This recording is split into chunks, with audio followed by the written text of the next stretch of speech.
देखो, कंसीट क्या चीज होती है, जैसे सिमली जानते हो वैसे कंसीट समझ लेना। जो कंसीट वही सिमली, उसमें भी कंपैरिजन इसमें भी कंपैरिजन। अब दोनों में डिफरेंस क्या है? डिफरेंस ये क्या है कि जो सिमली होती है, सिमली में जो आपका कंपैरिजन किया जाता है, कंपैरिजन वो फेमिलियर सी चीजें होती हैं, आप उसको जानते हैं। वो चीज बोलने पे आप जो है आप उसको जो है चौंकोगे नहीं, आप आपको अजीब सा नहीं लगेगा, समझ रहे हैं? ये जो आपकी क्या होती है, कंसीट होती है। कंसीट ये जो है स्ट्राइकिंग होती है। स्ट्राइकिंग क्या? स्ट्राइकिंग का मतलब कि आप जब इसको सुनोगे तुमको लगेगा अरे ये यार कैसे तुलना इसको कर दिया। अब जैसे जॉन डन ने किसकी तुलना की है? लवर्स की तुलना उसने जो है कंपासेस से कर दी है, कि एक यहाँ रहता है दूसरा उसके चारों तरफ चक्कर लगाता है। अब है तुलना, मतलब तुलना उसका बोलने का है, लेकिन ये क्या, ये नॉर्मल नहीं यूज हो रहा है। आप इसको जो है स्ट्राइकिंग किसको बोलते हैं? स्ट्राइकिंग आप उसको बोलते हैं जो जन सामान्य में यूज नहीं करते हैं। अब जैसे जैसे प्रेमी प्रेमिका की तुलना आप पता चला राधा जी कृष्ण जी से कर दो, या और भी जो भी हैं उनसे आप कर दो, तो ये सब सामान्य सी चीजें हैं, इसको बोलने पे आप चौंकोगे नहीं, अजीब सा नहीं लगेगा। लेकिन तुम लंगड़ा प्रकार से उसकी तुलना कर दो, या और किसी ऐसी चीज से तुम कर दो कि जो आज तक जो है कभी जो है कॉन्सेप्ट में ही नहीं आया हो, तो ये चीजें जो है इन्हीं को स्ट्राइकिंग बोला जाता है, इन्हीं को फार फेस्ट बोला जाता है। बात समझ में आई? अब इसमें भी कंसीट आपकी दो टाइप की होती है। कंसीट एक होती है पेट्रार्कियन कंसीट, और दूसरी आपकी कंसीट होती है मेटाफिजिकल कंसीट। तो पेट्रार्कियन कंसीट क्या होती है? पेट्रार्कियन कंसीट आपकी ज्यादातर लव थीम को डील करती है। और जो मेटाफिजिकल जो है कंसीट होती है, ये भी लव थीम को डील कर सकती है, लव थीम के अलावा जितनी भी एब्स्ट्रैक्ट चीजें हैं। मेटाफिजिकल का मतलब आप क्या समझते हैं? कुछ बताओगे जरा, मेटाफिजिकल क्या चीज होती है? हम्म? जान डन पढ़े हैं? बताओ, कोई बताओ। इसमें किसी ने जान डन को पढ़ा है? मेटाफिजिकल पोएट्री आपने पढ़ी है? मेटाफिजिकल क्या होता है बता सकते हैं?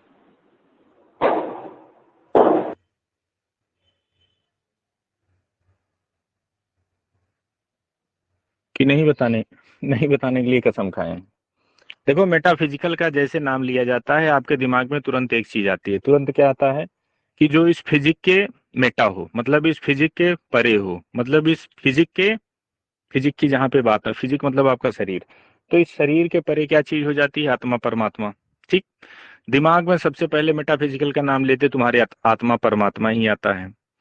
तो क्या जो जॉन डन की थी या उनके जो समकक्ष कवि थे, जो कहने का मतलब ये थे, क्या उन्होंने अपनी पोएम्स में आत्मा परमात्मा की बात की है?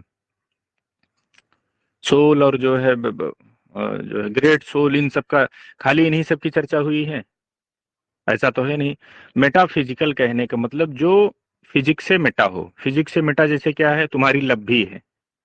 कहने का मतलब एब्स्ट्रैक्ट थिंग को अगर जो आप डील करवा करवा रहे हैं, तो वो पोएम भी आपकी मेटाफिजिकल बन सकती है। जैसे तुमने हेट, हेट का कोई जो है वो जो है फिजिकल उसका कंस्ट्रक्शन नहीं है, या इमोशन लगभग लगभग ये जैसे लव हुआ हेट हुआ, इन सब चीजों को लेकर के अगर जो आप डीलिंग कर रहे हैं, तो ये मेटाफिजिकल ये भी हो जाएगा आपका।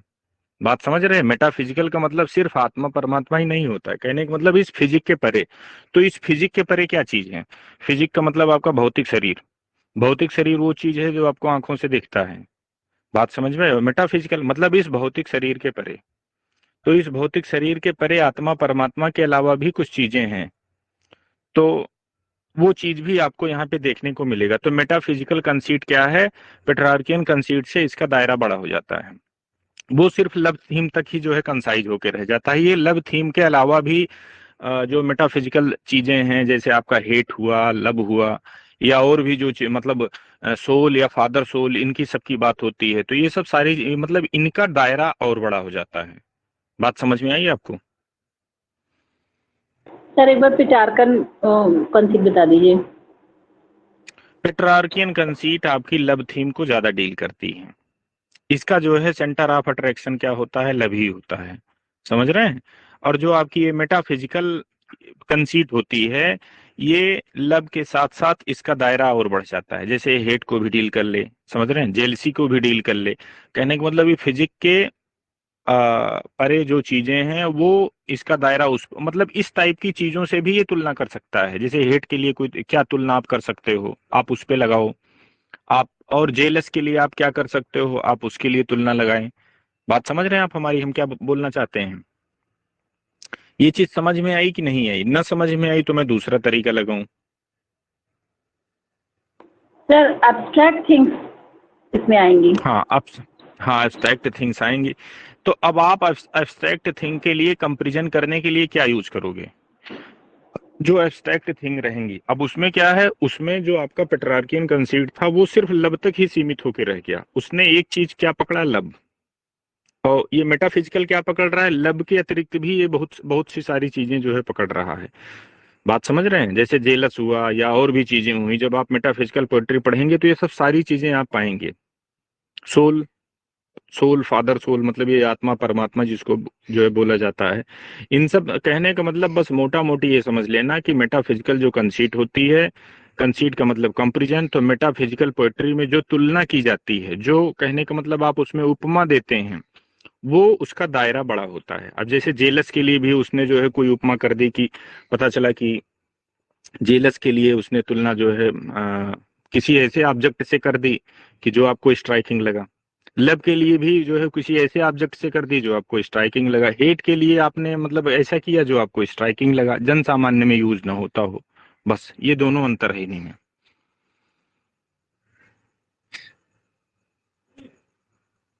अच्छा, इसमें एक आता है मेटाफिजिकल पोएट्स और मेटाफिजिकल। तो जब मेटाफिजिकल पोएट्स ये पूछा जाएगा कि ये क्वाइन इंट्रोड्यूस इससे संबंधित होगा, कहने का मतलब फ्रेज में तुमको पोएट से मिल जाए, तो ये किससे संबंधित है? ये डॉक्टर जॉनसन से संबंधित है। बात समझ में? और सिर्फ मेटाफिजिकल पूछा जाएगा तो फिर आप ड्राइडन फ्राइडन जिनको लगाना होगा लगा देना। बात समझ में? पोएट से जुड़ा तो समझ लेना जॉनसन के लिए बंध गया, फिर वो जॉनसन पेटेंट उसको करवा लिए। पोएट्स की जब बात करोगे आप, मेटाफिजिकल पोएट्स या इससे संबंधित क्वाइन किया या इंट्रोड्यूस किया। आप समझ रहे हैं जो मैं बताना चाह रहा हूं? चलो समझ रहे हैं। देखो कंक्रीट एब्स्ट्रैक्ट, अभी ऊपर हमने आपको एब्स्ट्रैक्ट बताया। एब्स्ट्रैक्ट क्या चीज होती है? जो फिजिक के परे हो। ठीक। अब यहाँ फिजिक के परे की ज्यादा बात नहीं होगी, एक्चुअली ये लैंग्वेज है, कंक्रीट लैंग्वेज और एब्स्ट्रैक्ट लैंग्वेज। ठीक। तो ये एब्स्ट्रैक्ट लैंग्वेज का मतलब हो जाएगा प्लेन लैंग्वेज, कंक्रीट लैंग्वेज का मतलब हो जाएगा सेंसुअस लैंग्वेज। समझ रहे हैं? अब एब्स्ट्रैक्ट लैंग्वेज क्या होगी? ये आपका जो है ज्यादातर लोगों को डील करेगी। पर्टिकुलरिटी इसमें नहीं होती है। इसमें क्या होती है? कंक्रीट लैंग्वेज में इसमें पर्टिकुलरिटी पर्टिकुलरिटी होती है। तो देखो दो चीज आपको मिला, एब्स्ट्रैक्ट और कंक्रीट जब आपने अध्ययन किया तो मोटा मोटी दो चीजें मिला। पहली चीज जो एब्स्ट्रैक्ट लैंग्वेज होगी वो आपकी क्या होगी? वो प्लेन होगी। ठीक। एब्स्ट्रैक्ट लैंग्वेज आपकी कैसी हो सकती है? एब्स्ट्रैक्ट लैंग्वेज आपका जो है ज्यादा ज्यादा लोगों को जो है ज्यादा लोगों की ओर इशारा करेगा। अब जैसे कोई ऐसी लैंग्वेज है जो पर्टिकुलर जो है जॉन मिल्टन के बारे में ही बता रही है, या कोई ऐसी पोएट्री जॉन मिल्टन ने लिखा जिसमें सिर्फ जॉन मिल्टन की बात हो रही है, दूसरे किसी की बात नहीं हो रही है, तो ये आपकी जो है पोएट्री किस टाइप की, या ये भाषा किस टाइप की भाषा आपकी मानी जाएगी? ये मानी जाएगी आपकी जो है कंक्रीट। अब जैसे रिटन इन कंट्री चर्चयार्ड, ये आपका एक है पोएम है, इसमें क्या किसी पर्टिकुलर व्यक्ति को डील किया गया है? नहीं। तो ये लैंग्वेज अगर जो एक एक दृष्टिकोण से आप देखोगे तो ये एब्स्ट्रैक्ट माना जाएगा। तो लेकिन ये मानक थोड़ा गौड़ होता है। सबसे प्रमुख मानक क्या होता है आपका? सबसे प्रमुख मानक यही होता है कि अगर जो आप प्लेन लैंग्वेज यूज करते हैं तो वो आपका एब्स्ट्रैक्ट हो जाएगा। आप अगर जो सेंसुअस लैंग्वेज यूज करते हैं तो वो आपका कंक्रीट हो जाएगा। ठीक। अब प्लेन का मतलब समझ लो कि प्लेन मतलब होता क्या है। प्लेन का मतलब क्या होता है? हवाई जहाज। यही तो, कि आपको उस पर बैठ लेना है, आपको उड़ जाना है। हाँ। डील है। हाँ। प्लेन का मतलब हवाई जहाज है और आप लोग अब उड़ने की तैयारी कर लीजिए। देखो प्लेन का मतलब ये होता है कि नॉर्मली सीधी सादी भाषा, सीधी सादी भाषा का मतलब वो अलंकारिक भाषा तुम्हारी नहीं होगी, सिंपल सी भाषा होगी। अब जैसे मैं आपके बोलूं कि भैया शांत हो जाओ, आवाज मत करो, और मैं अगर जो ये हो गया क्या, ये कौन सी लैंग्वेज होगी, ये लैंग्वेज हो गई एब्स्ट्रैक्ट लैंग्वेज। जैसे मैं आपको बोल रहा हूँ कि आप लोग शांत हो जाइए, आवाज मत करिए, ये आपकी सीधी सादी भाषा है, मैंने इसमें कोई अलंकारिक यूज नहीं किया है। अब मैं आपको बोल रहा हूँ कहा यार चर पर मचाए हो फर्जी इतना देर से, मतलब अब ये तुम्हारी कंक्रीट भाषा होगी। कंक्रीट कैसे हो गई, अब हमने इसमें साउंड यूज कर दिया। जो ये चर पर हमने बोला यार खड़बड़ खड़बड़ मचाए हो, ये अड़बड़ खड़बड़ अर्र चर, ये जो चीज मैं बोल रहा हूं ये साउंड को डील कर रही है, मतलब ये सेंसुअस हो गई। सेंसुअस क्यों हो गई, क्योंकि आपके पास 5 सेंसेज हैं। 5 सेंसेज में से अगर जो किसी एक सेंस को भी कोई आपकी लैंग्वेज डील करती है, मतलब उसका जिक्र आता है या उससे संबंधित कोई चीज आपकी आती है, तो वो लैंग्वेज तुम्हारी सेंसुअस मानी जाएगी, और सेंसुअस बन गई तो वो कॉन्क्रीट बन गई। ठीक। अब यहाँ चर पर खड़र भड़र ये सब बताओ किसका सिंबल है, ये सिंबल आपके ईयर का है, आपके कान का है। हमने क्या यूज किया, हमने आना मोटा पोया यूज किया। तो अब निष्कर्ष ये निकलता है कि अगर जो तुम अपनी लैंग्वेज में फिगर ऑफ स्पीच का यूज करते हो तो वो तुम्हारी लैंग्वेज कैसी बन जाएगी, कंक्रीट बन जाएगी। अब अब आप ये बताना, अगर जो मैं अपनी लैंग्वेज में इमेजरी यूज कर रहा हूं, इमेजरी, इमेजरी क्या चीज होती है, इमेजरी भी यही होती है कि आप ऐसा उसका डिस्क्रिप्शन दें कि आपके दिमाग में उस चीज का इमेज बन जाए। तो इमेज कैसे बनेगा, इमेज बनेगा जब आप बिल्कुल एकदम उसका जीवंत चित्रण करें। बात समझ रहे हैं।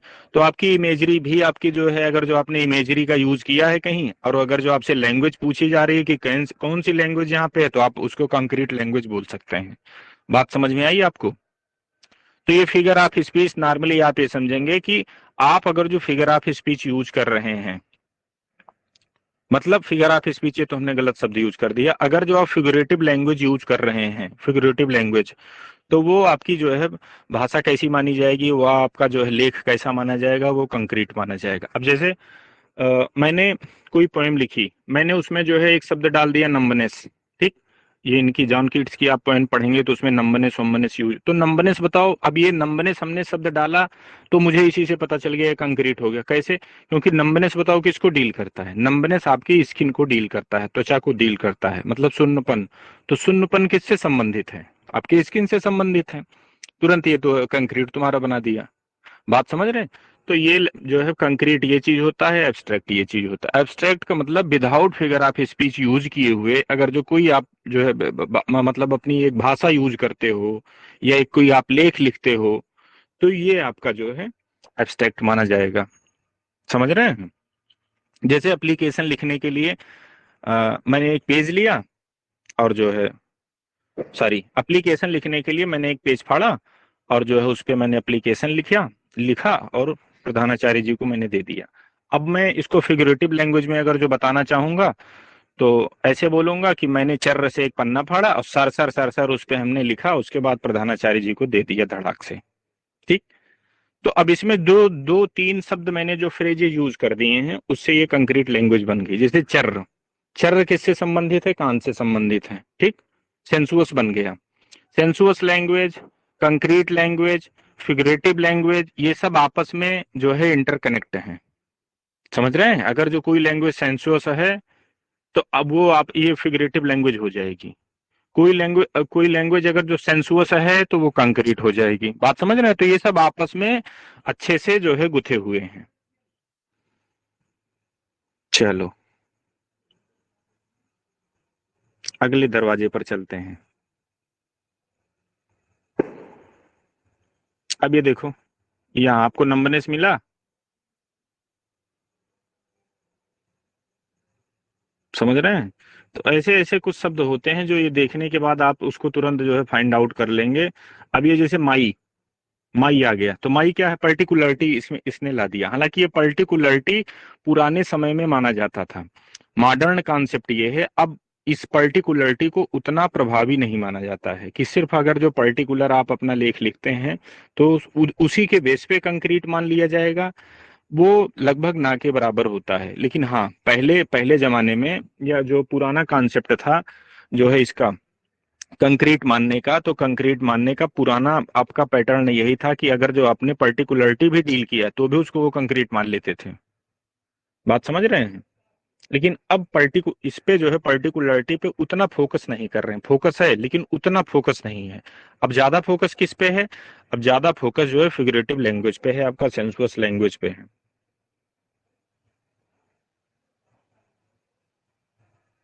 अब देखो कंक्रीट पोएट्री, तो अब कंक्रीट पोएट्री में मुझे बताने की जरूरत नहीं होगी। अब आप बताओ कि कंक्रीट पोएट्री होगी क्या, कि मतलब ऐसी पोएट्री जिसमें कंक्रीट चीजों का यूज किया गया हो। तो अब बताओ ये पोएट्री कैसी बनेगी? पोएट्री, इस पोएट्री में क्या चीज तुमको मिलेगी? इसकी लैंग्वेज कैसी होगी? इस पोएट्री की लैंग्वेज कैसी होगी? फिगरेटिव होगी इसकी लैंग्वेज, हैं? हैं? फिगरेटिव होगी। हाँ, फिगरेटिव होगी। और क्या होगी? मतलब इसकी लैंग्वेज जो है सेंस ऑर्गन को हाँ, सेंसुअस होगी लैंग्वेज, इसकी सेंसुअस हो एक्सप्रेस जाएगी। होगी ठीक सर। है। तो इस बुक की यही सबसे बड़ी खासियत है कि अगर जो एक टर्म को आप समझ लिए तो उसके बाद आने वाले उससे रिलेटेड जितने टर्म रहेंगे उसमें तुमको दिमाग नहीं लगाना पड़ेगा। ठीक। तो कंक्रीट पोएट्री का मतलब आप समझ गए, अब आपको समझाने की जरूरत नहीं है। अब नोट करने वाली क्या चीज है, इसी कंक्रीट पोएट्री को पुराने जो है समय में पैटर्न पोएम्स बोला जाता था। बात समझ रहे हैं? इसी कंक्रीट पोएट्री को पुराने समय में पैटर्न पोएम बोला जाता। अब परीक्षा में कंक्रीट पोएट्री नहीं पूछेगा, पूछेगा ये पैटर्न पोएम क्या क्या चीज है। तो पता चला आप फाल फ्लैट हो गए। समझ रहे हैं? तो ये सब नोट वोट मत करना, हमने क्विज में सब सारी चीजें मेंशन कर दी हैं। बल्कि हो सकता है मैं बताने में यहाँ कुछ चीजें स्किप कर जाऊं, लेकिन जब क्विज बनाता हूं तो वहाँ छोटी से छोटी चीज मैं इसमें जो है डालने का प्रयास करता हूँ, इसका हर कुछ।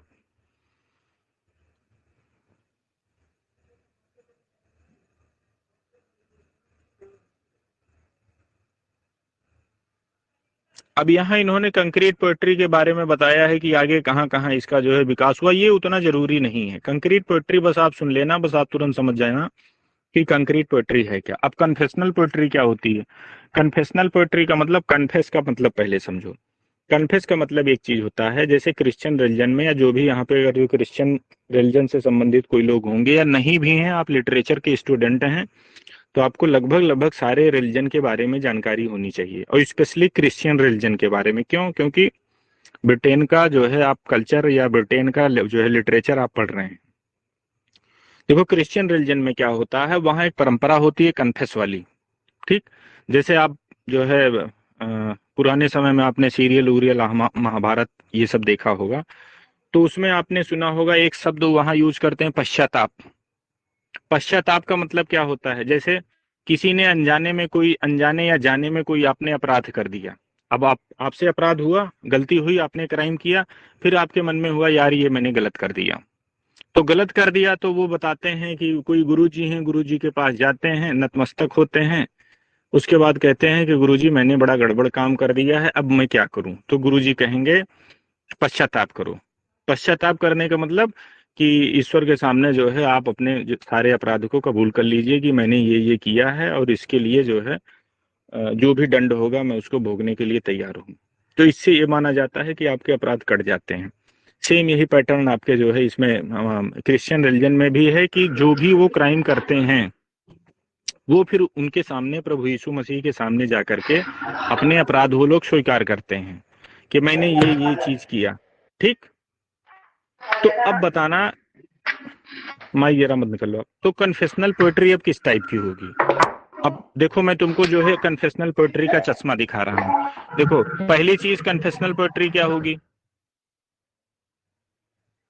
कन्फेशनल पोएट्री पहली चीज तो ऑटोबायोग्राफिकल होगी। ऑटोबायोग्राफिकल क्यों होगी? क्योंकि जो बोलने वाला है ज्यादातर वही लिखने वाला होता है। तो उस कंडीशन में क्या होता है, या अगर जो जो बोलने वाला है वो लिखने वाला नहीं है, फिर भी उसमें जो करेक्टर यूज हुआ होगा वो अपने लिए आई यूज करेगा, और अपनी इमोशन की वो बात करेगा, अपने व्यक्तिगत अपने अनुभव जो है वो उनके जो है सामने जो है शो करेगा। बात समझ रहे हैं? तो ये ऑटोबायोग्राफिकल होती है। अब आपके मन में आएगा कि यार फिर ऑटोबायोग्राफिकल जब ये है तो फिर ऑटोबायोग्राफिकल पोएट्री और इसमें क्या अंतर है?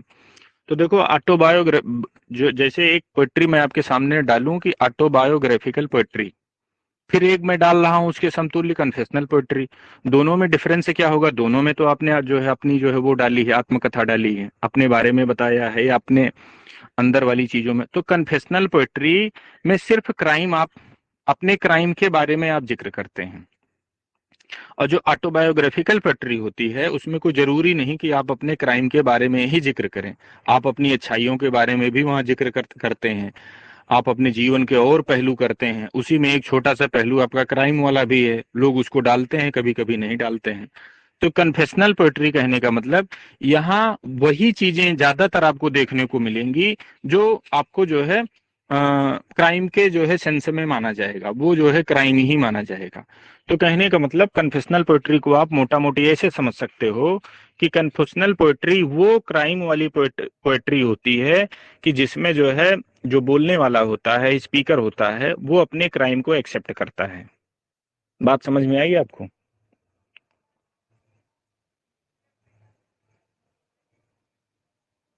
अब कॉन्फिडेंट, और इसका देखना फेमिनिन जेंडर ये होता है, लास्ट में ई जोड़ देना, कॉन्फिडेंटी, जब भी प्रोनाउंसिएशन हो कॉन्फिडेंटी है, कॉन्फिडेंटी ये है। ये क्या होता है?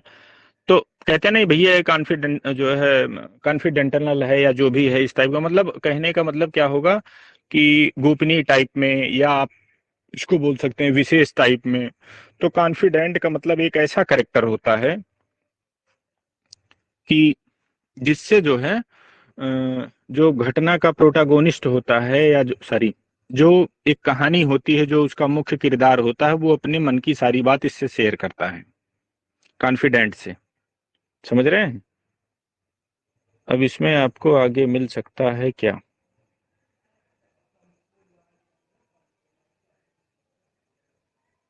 हम्म। अब जैसे हेमलेट में कॉन्फिडेंट कौन था? हेमलेट अपने मन की सारी होरेशियो, बात किससे बता, सर होरेशियो से होरेशियो। बताता था। ठीक।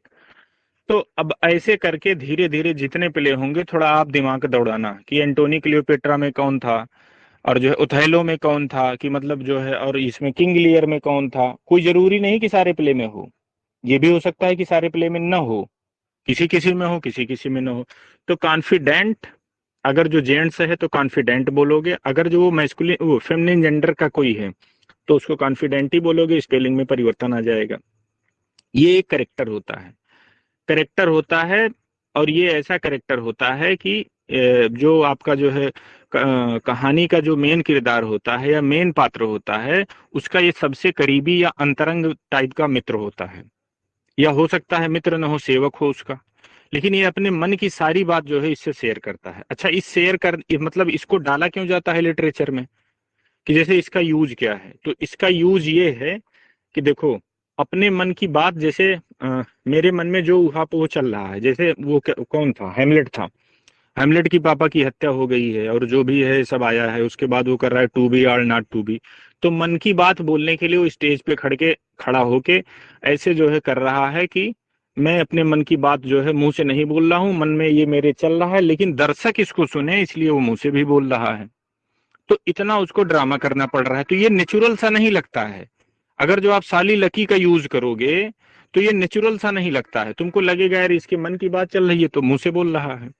तो ये नेचुरल वे में और करवाने के लिए बाद में एक और विधा निकाली गई, तो वो यही विधा है, कॉन्फिडेंट या कॉन्फिडेंटी। अब इसमें जैसे मान लीजिए साली लकी अगर जो ये न बोलता, हेमलेट टू बी और नॉट टू बी, साली लकी न बोलता, तो इसके मन की बात आपको कैसे पता चलता? तो इसके मन की बात ऐसे पता चलता कि ये अपने मन की सारी बात जाके होरेशियो से बताता, और वो दर्शक सारे लोग बैठ के सुनते। समझ रहे हैं? तो आप कॉन्फिडेंट या कॉन्फिडेंटी का यूज करते हुए साली लकी को अवॉइड कर सकते हो, असाइड को अवॉइड कर सकते हो। बात समझ रहे हैं? ये साली लकी का सब्स्टिट्यूट होता है। कॉन्फिडेंट अगर जो आप डाल रहे हैं, तो आप चाहें तो उस प्ले में साली लकी तुमको जो है बुलवाने की जरूरत नहीं है, कॉन्फिडेंट आराम से वो अपना जाके उससे बताएगा, वो कॉन्फिडेंटी अपना आराम से सुनेगी। समझ रहे हैं? तो ये साली लकी के सब्स्टिट्यूट के लिए इसको लिटरेचर में शामिल किया गया है कि भैया साली लकी थोड़ा नेचुरल सा नहीं लगता है, और ये नेचुरल सा लगता है। अब इसी कॉन्फिडेंट को जो है जेम्स हैं एक लोग, तो इन्होंने इसके लिए टर्म एक दिया है, फिसिल।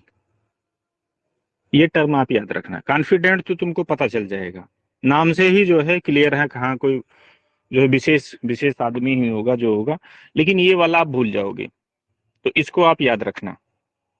समझ रहे हैं? और याद वाद रखने की जरूरत नहीं है। ये मैं क्विज दूंगा अभी, इसके तुरंत बाद, जस्ट बाद, जैसे ये क्लास खत्म होगी बस इसके तुरंत बाद इसकी जो है आपको क्विज मिल जाएगी, आप उसको आराम से सॉल्व करिएगा। एक मिनट रुक जाना जरा, स्क्रीन हमारी बड़ी बदतमीज टाइप की है, कभी कभी रुक जाती है। अब आ जाओ कनोटेशन डिनोटेशन। ठीक, इसमें एनोटेशन भी है, नहीं एनोटेशन नहीं है। अब देखो कनोटेशन क्या होता है, डिकंस्ट्रक्शन थियरी आपने पढ़ा होगा, नहीं पढ़ा होगा तो आपने कुछ जाना होगा। समझ रहे हैं? पोर्ट मोंटेग्यू वर्ड इसके पहले आप शायद पढ़े होंगे, पता नहीं हमने आपको बताया कि नहीं बताया, संभवतः भी नहीं आया होगा। एम्बिगुटी, समझ रहे हैं? तो ये सब शब्द जो है वह मतलब ये जो आपका डिकंस्ट्रक्शन थियरी, ये सब मतलब डिकंस्ट्रक्शन थियरी या इन्हीं सब के कारण इन सब चीजों का उद्भव हुआ है, मतलब ये सब चीज जो है उन्हीं से ये सब पैदा हुए हैं, स्पेशली कनोटेशन। आपका समझ रहे हैं? तो दोनों में क्या अंतर है? दोनों में अंतर ये है कि ये एक्चुअली मीनिंग होता है, ये भी मीनिंग होता है अर्थ टाइप में। ठीक है, जैसे मैं बोलूं सेब, तो आप बोलोगे कि रेड कलर का एक फल होता है, गोल होता है और खाने पे मीठा लगता है।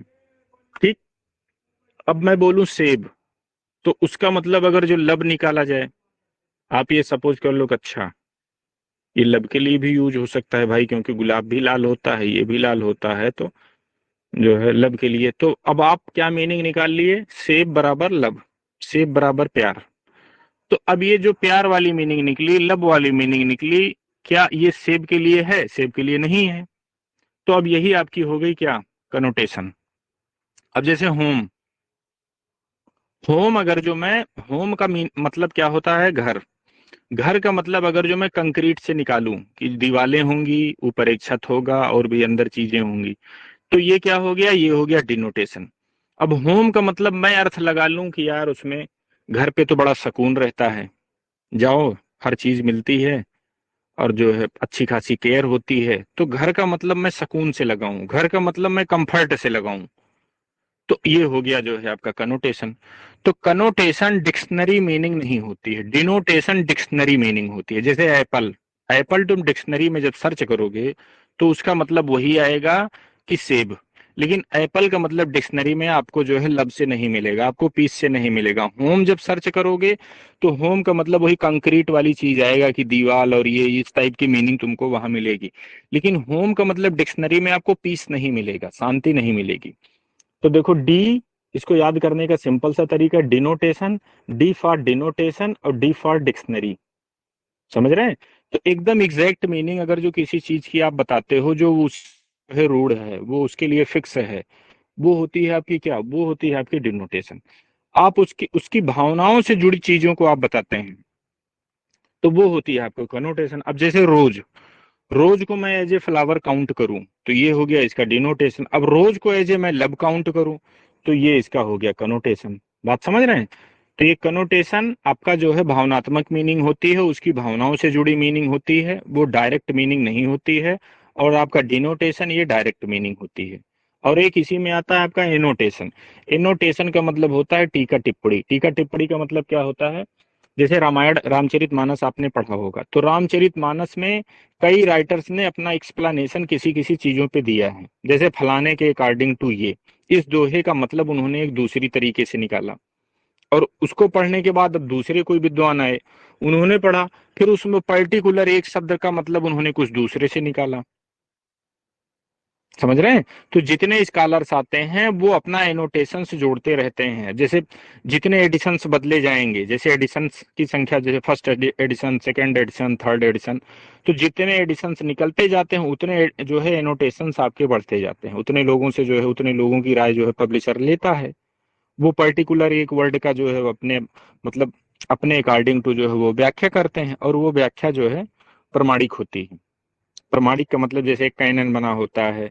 अब जैसे आप पीएचडी करने जाते हो, तो पीएचडी करने में जो आप एक अपनी थीसिस लिखते हो, तो थीसिस को जो एक ज्यूरी होती है वो पास करती है कि हाँ ये यूनिक है, तुमने इस मतलब पर्टिकुलर क्षेत्र में कोई यूनिक चीज आपने बताई है। तो सेम वही चीज वहां पे होती है, एनोटेशन एक टाइप से समझिए कि यूनिक मीनिंग वो लोग अपनी देते हैं, तो वो चीज होती है एनोटेशन।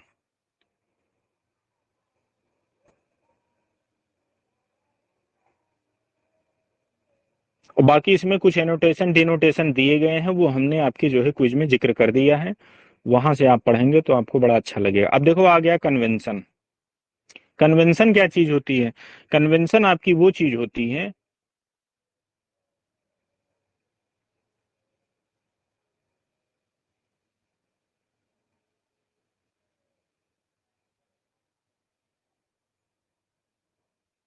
अच्छा ये वो गणित थोड़ी पढ़े हैं आप लोग कभी, दुर्भाग्य से? हम्म। नहीं गणित सर। वणित पढ़े हैं कभी? बिना बचपन गणित पढ़े पढ़े थे पास सर। हो गए?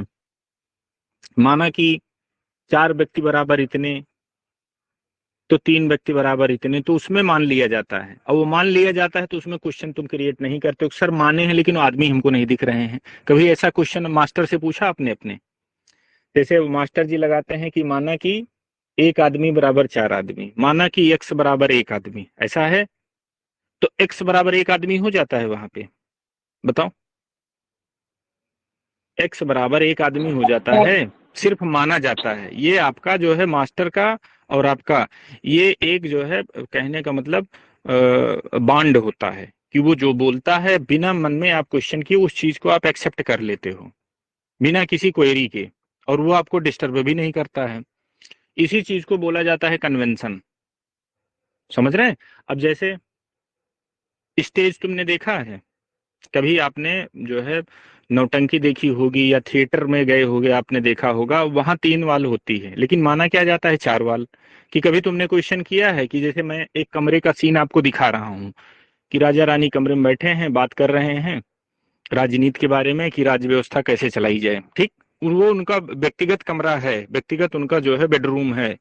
तो बेडरूम में जो है कितनी दीवार होंगी? चार दीवार होंगी। और वहां पे रहती कितनी है स्टेज पे दीवार? तीन दीवार रहती हैं। तीन दीवार होने के बावजूद भी दर्शक क्या मानते हैं? दर्शक उसको चार दीवार मान लेते हैं, बिना किसी क्वेरी के, बिना किसी क्वेश्चन के। इस चीज को बोला जाता है कन्वेंशन। बात समझ रहे हैं? तो कन्वेंशन एक टाइप से जो है दर्शक में और जो जो रिप्रेजेंटेटर होता है उसमें एक जो है वो परंपरा टाइप में होती है कि वो जो कहने का मतलब एग्जैक्ट चीजें नहीं भी दिखाई जाती हैं उसके समतुल्य बोला जाता है, वो आप उसको एक्सेप्ट कर लेते हो। बात समझ रहे हैं? अच्छा दूसरा कन्वेंशन का मतलब क्या होता है? कन्वेंशन का एक दूसरा मतलब होता है कि धारणा, सामान्य धारणा। जैसे मैंने बोला सानेट, तो अब तुम्हारे मन में क्या चीज आया? 14 लाइन। मैंने बोला पेट्रार्कियन सानेट, तो तुरंत आठ, छह डिवीजन, टोटल 14। तुम्हारे दिमाग में आ जाएगा कि आठ के बाद एक जो है आपका वोल्टा मिलेगा, उसमें जो है सिजरा फिजरा लगा रहेगा दिखाने के लिए। समझ रहे हैं? तो ये सब चीजें क्या होती हैं? कन्वेंशन होती हैं। और इसी में जब आप इस परंपरा का उल्लंघन करते हैं तो वो हो जाता है इन्वेंशन। अब जैसे मान लो 14 लाइन का सानेट है, हमारे जमाने में जैसे मान लो सारे लोग 14 लाइन के सानेट लिख रहे हैं, मैं 16 लाइन का लिख दूं। 16 लाइन का सानेट किसने लिखा है? जॉर्ज मेरीडिथ ने 16 लाइन के सानेट लिखे हैं। तो अगर जो मान लो जॉर्ज मेरीडिथ के जमाने में सारे लोग 14 के लिख रहे हैं, उन्होंने 16 लिख दिया, तो उस जमाने के अकॉर्डिंग टू अब उनका जो है सानेट इन्वेंशन माना जाएगा। और बाकी जितने सॉनिटियर हैं वो सब कन्वेंशनल जो है सॉनिटियर बोले जाएंगे। बात समझ रहे हैं?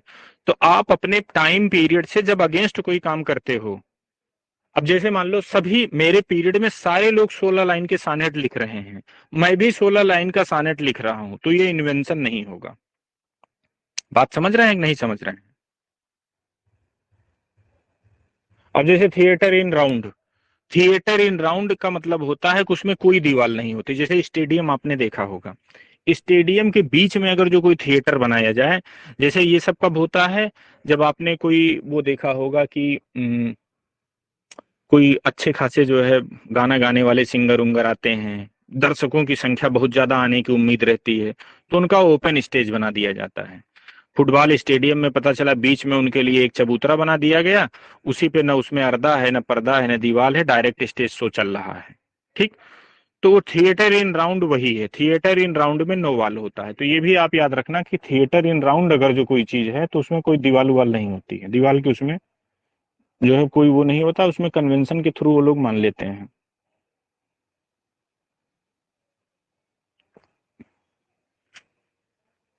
ये देखो इन्वेंशन इन्वेंशन सब वही सब सारी चीज है।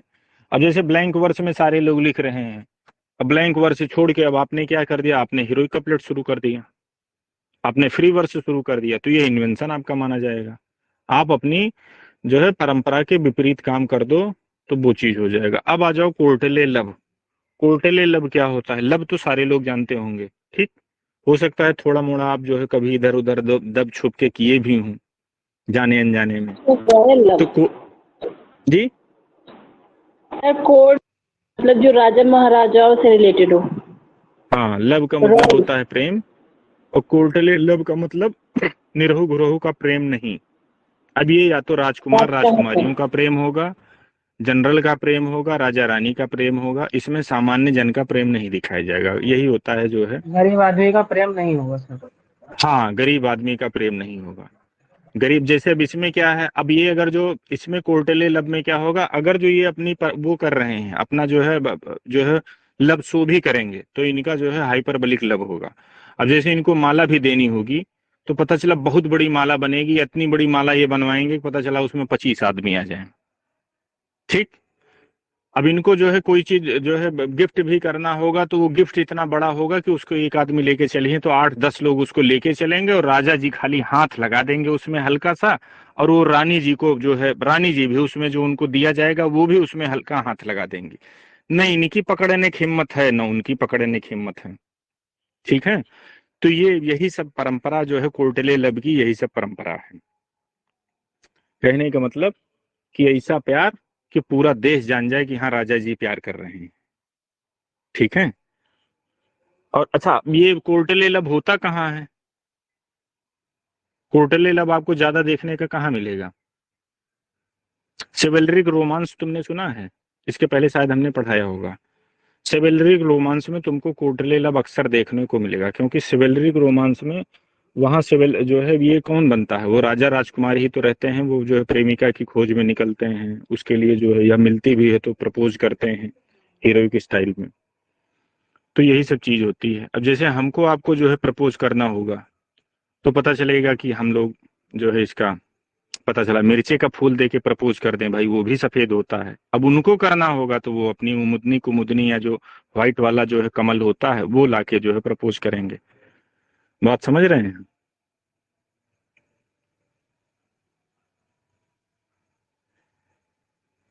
या कद्दू का फूल दे के हम लोग कर देते हैं प्रपोज कि चलो भैया जो है इसके दो यूज हो जाएंगे, एक लब का प्रपोजल भी हो जाएगा और इसकी पकौड़ी भी बन जाएगी। ये किटिज्म वाला जो है इसको सब एक साथ लिया जाएगा, किटिज्म को हम स्किप करते हैं।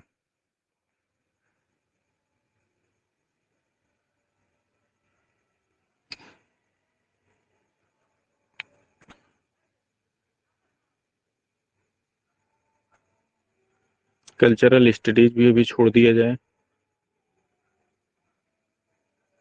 डिकेडेंस, देखो डिकेडेंस ये आपका जो टर्म यूज हुआ है इस पे पन है।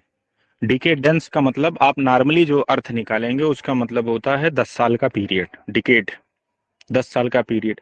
और एक डिकेडेंस का मतलब होता है कि मतलब कुछ ऐसी चीजें जो डेथ हो चुकी हैं, जो खत्म हो चुकी हैं। तो अब इस पीरियड के लोग क्या करते थे, इस पीरियड में जैसे अब इसमें आपने देखा होगा, इनका टाइम पीरियड देख लेना, उसमें हमने मेंशन किया है अभी आप। तो इसमें क्या होता था, मेन इसका जो कॉन्सेप्ट है वो समझो। देखो इसमें लास्ट के वो 10 ईयर काउंट के, 19th सेंचुरी के 10 ईयर लास्ट के वो आपके काउंट किए जाते हैं। 10 साल में ये सब चीजें ज्यादा हुई।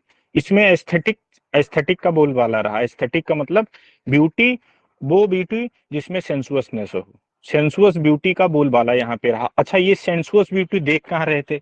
ये सेंसुअस ब्यूटी देख रहे थे डिकेड चीजों में, मृत प्राय चीजों में, समझ रहे हैं?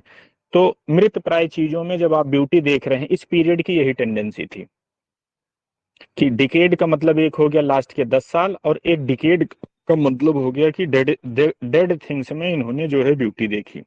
जैसे कोई सूखी हुई लकड़ी हो, या इस टाइप की चीजें जिसको आप मृत मानते हैं। मृत का मतलब सिर्फ मृत शरीर ही नहीं, और बहुत सी चीजें होती हैं जिसको आप, जैसे सूखी पत्ती हुई। तो इन सब चीजों में जब आप खूबसूरती देखना शुरू कर देते हैं, उसमें आप खूबसूरती जो है आपका अंदाज इस टाइप का होता है कि उसमें भी तुमको ब्यूटी नजर आती है। तो इस पीरियड में यही सब सारी चीजें आपकी की गई थी। और ये 19th सेंचुरी के लास्ट के 10 सालों का जो है, 10 सालों में इसका बोलबाला अच्छा खासा रहा है।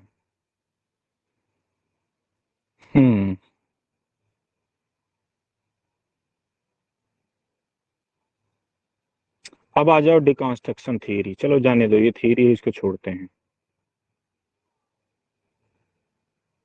हालांकि ये बताने वाली चीज थी, इसमें दो तीन टर्म हैं जो तुमको परेशान कर सकते हैं। जैसे अपोरिया का नाम तुमने सुना होगा। अपोरिया क्या चीज होती है, कोई बताएगा? देखो अपोरिया आ गई इसमें। हम्म। अपोरिया बताने का कोई जरूरत करेगा?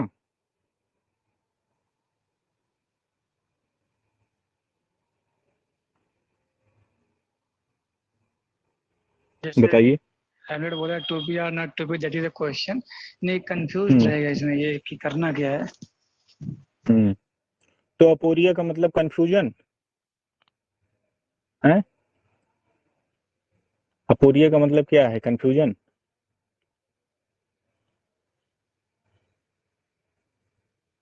बताओ। देखो, पढ़ाई पढ़ने पर अगर जो आप निष्कर्ष तक नहीं पहुंचे तो फिर वो चीज दिमाग में परमानेंट जो है आपके नहीं रुकती है। अपोरिया का मतलब कंफ्यूजन होता है।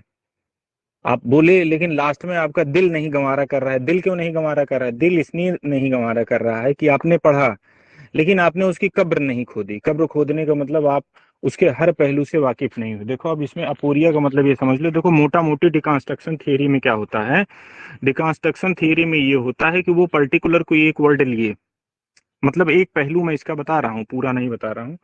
जैसे मान लो एक तुमने माउस ले लिया, माउस एक शब्द ले लिया। अब माउस से तुम्हारे मन में आया कि यार माउस, माउस कहाँ रहता है? होल में रहता है। Whole, whole, whole. होल का मतलब दिल। अब होल का मतलब तुम संपूर्ण लगाना शुरू कर दिए। संपूर्ण का मतलब तुम संपूर्ण क्या? संपूर्ण ब्रह्मांड।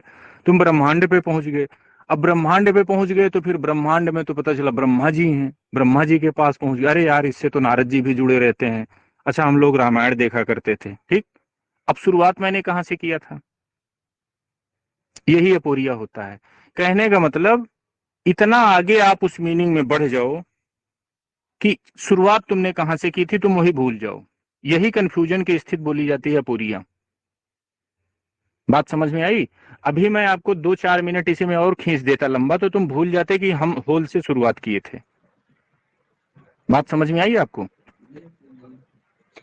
सर इसका मतलब यही तो हो गया, अपने टॉपिक को पढ़ते पढ़ते हुए मेन सब्जेक्ट से उतर जाना। हाँ हाँ हाँ, कंफ्यूजन की वो स्थिति कि आप कंफ्यूज हो जाओ कि हम पढ़ क्या रहे थे, हमने शुरुआत कहां से की। जी सर। हाँ, इसी को अपोरिया बोला जाता है। और शुरुआत किया जाए कि इसको यहीं बंद किया जाए? चलो एक और डिकोरम आप समझ लो। देखो डिकोरम क्या होता है।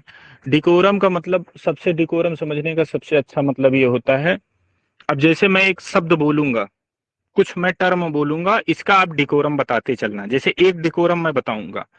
अब जैसे मैंने बोला सानेट, अब इसका डिकोरम क्या है? तुमने बोला 14 लाइन। ठीक। मैंने बोला बैलड, तो आपने क्या इसका डिकोरम बोला? Impersonal poetry. समझ रहे हैं?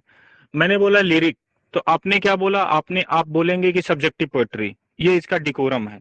तो कहने का मतलब डिकोरम एक ऐसी चीज होती है जो उस चीज में वो चीज एकदम से बंधी होती है, वो उसके लिए एकदम से फिक्स हो जाती है। वो मतलब वो चीज वही मान ही जाती है। जैसे मैंने बोला सानेट तो 14 लाइन, कपलेट तो 2 लाइन, क्वाट्रेन तो 4 लाइन, ये इसका डेकोरम है। अब जैसे इपिक, तो इपिक का क्या डेकोरम है? एलिवेटेड स्टाइल हो जाएगी, थीम इसकी लॉफ्टी होगी। समझ रहे हैं? हीरो जो इसका होगा वो वर्ल्ड वाइड जो है श्रेणी का होगा, या तो किसी कम्युनिटी का रिप्रेजेंटेटिव होगा, या किसी नेशन का रिप्रेजेंटेटिव जो है वो होगा, या हो सकता है कि पूरी मानव जाति का ही रिप्रेजेंटेटिव हो जाए, जैसे एडम यू जो है ये माने गए हैं। तो ये इपिक का डेकोरम है। डेकोरम का मतलब उस चीज के लिए बंधा हुआ कोई उसका जो है करेक्टर हो सकता है, रिचुअल्स हो सकते हैं, या कोई परंपरा हो सकती है, वो उसी के लिए फिक्स होती है। डेकोरम का मतलब मोटा मोटी ये समझ लेना कि फिक्स नियम, किसी चीज को करने के या किसी चीज को होने के, वो उसके सेट रूल्स। अब जैसे सानेट में बोल रहा हूं तो आपके दिमाग में सिर्फ 14 लाइन आ रही है। मैं इरेगुलर सानेट जैसे वो सारी इरेगुलर रोड जैसे मैंने बोला तो तुरंत आप बोलोगे कि इसमें स्टाफ तो दिखेगा, एंटी स्टाफ रिपोर्ट, तो पता चलेगा इसका गांचा पांचा चलेगा। मतलब ये आप आपस में मिक्स कर दिए जाएंगे, कभी मिक्स नहीं किए जाएंगे। मतलब set repetition, stop, anti stop, हिपोड, स्टॉप, एंटी स्टॉप, हिपोड, इसका नहीं चलेगा। और मैंने बोला जो है ये पिंडारी कोड, तो पिंडारी कोड बोलते ही तुरंत रेगुलर रोड का मतलब रेगुलरिटी तुमको शो होना शुरू हो जाएगी कि स्टॉप आएगा, फिर एंटी स्टॉप, फिर स्पोर्ट, मतलब ये रेगुलरिटी लगातार तुम्हारी जारी रहेगी। बात समझ रहे हैं? तो डेकोरम का मतलब यही होता है कि किसी चीज के सेट रूल्स वो उसी के लिए फिक्स होता है और दिमाग ऑटोमेटिक उसको आपका कैच कर लेता है। समझ रहे हैं? फर्स्ट टाइम पढ़ोगे तो नहीं करेगा, लेकिन हाँ अगर जो आप उस फील्ड से जुड़े हैं तो एकदम फिक्स वहीं आप पहुंचोगे। बात समझ में आई? जैसे ऑप्शन में मैंने आपको दे दिया सोनेट 16 लाइन, 14 लाइन, 13 लाइन, आप किस पे टिक करेंगे? 14 है। हाँ, क्यों? क्योंकि आप डेकोरम के थ्रू टिक कर रहे हैं। 16 लाइन का भी बना है लेकिन वो 16 लाइन डेकोरम के थ्रू नहीं है। 13 लाइन के भी सोनेट बने, वो डेकोरम के थ्रू नहीं है। समझ रहे हैं? आपने डेकोरम के थ्रू ये जो है आपने जो है वो किया है। अब जैसे मैंने बोला पेट्रार्कियन सोनेट, तो कितने पार्ट आप करोगे इसमें? कितने खंड बनाएंगे इसमें? कितने पारा आप बनाओगे? सर बताओ। 2। 2? ये आंसर आपने 2 किसके थ्रू दिया? आपने डेकोरम के थ्रू सर दिया। 1 कहने का मतलब आपने, हाँ, एक आपने जो है सेट परंपरा के थ्रू जो है आपने ये आंसर किया है। बात समझ में आ गई आपको? जी सर। चलो ठीक है, इसको यहीं तक रखते हैं। इसके बाद ये डिज में भी बता दिया जाए आपको, लेकिन डी तो अभी जाएगा लंबा। चलो छोड़ो, इसको बाद में छोड़ते हैं। ठीक, नमस्कार। Thank you sir. नमस्ते सर।